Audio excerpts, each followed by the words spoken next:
So if you look at our portfolio, you will see uh, the same thing can be seen in greater detail in the letter that I had shared. We've broken down all the companies, our portfolio exposure, why we have certain sectors, why are we overweight there, and what do we expect.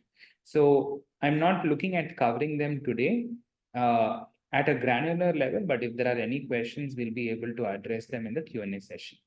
So the next question, there are two questions I would like to address, because before I open the floor to questions, why do we own cash when we are optimistic?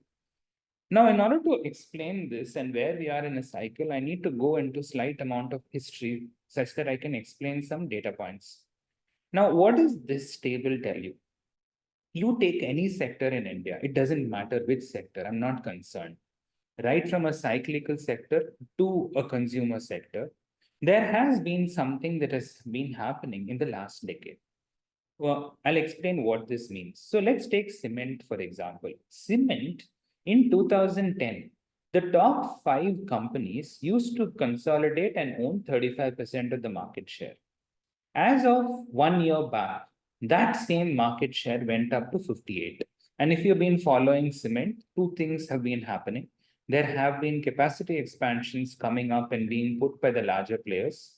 Those people who've realized greenfield takes longer have gone and acquired capacity and expanded. And all of this has led to expansion. That is specifically on cement.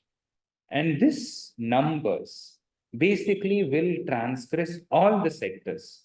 Now, what is the implication of this? The implication of this is between 10 and 22, you could have concentrated and it would not have hurt. The reason being, it was very clear who was gaining market share, and you could have gone and backed those top 2, 3 players who were gaining market share. You'll see the same thing with private sector banks because PSUs were losing market share. You'd see the same thing with telecom. You'd see the same thing with aviation. It was a trend across businesses. Now, going into COVID and coming out of it, corporate India had cleaned up its balance sheet.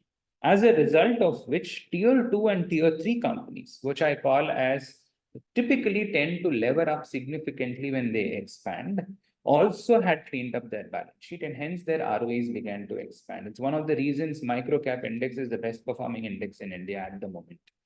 But there are two other things that happened.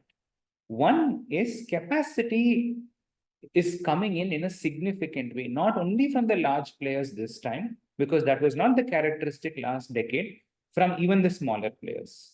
So whether you take cement, whether you take steel, whether you take hospitals or aviation, the next 3-year capex that we expect is anywhere between 2 to 5 times the capex that we saw in the last 3 years, right?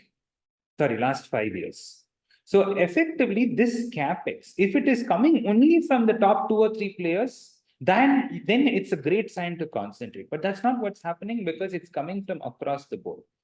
The other argument that we keep hearing is consumer is not growing. Is it but India is a consumption-driven economy, so consumption should just be bought. The argument against that and why I think we need to be careful is when you look at growth in the consumption segment is happening. But that segment is happening from a broader base of companies in the unlisted space, which is what I'm saying, that concentration that you saw between 10 and 21 is not happening anymore. The broad base of competition is picking up. So if you look at unlisted, depending on, it doesn't matter what category I pick, the listed space is growing way lower than the unlisted space. Now, I have reasons to believe why that's the case, but the reason is not important because the reason is always post facto, right? So the question then you will have to ask is, if competition picks up across categories, at that time, if you go and concentrate, even if you get one drop, it will hurt.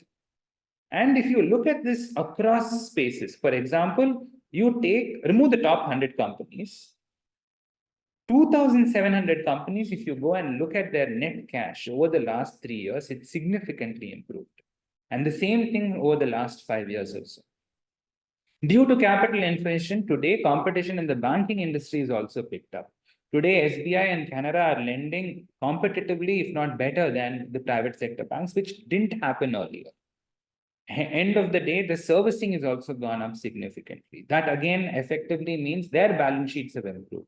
Number of property developers, as you can see, supply in the system is increasing significantly. What used to be a consolidated market between 17 to 21 is again diversified.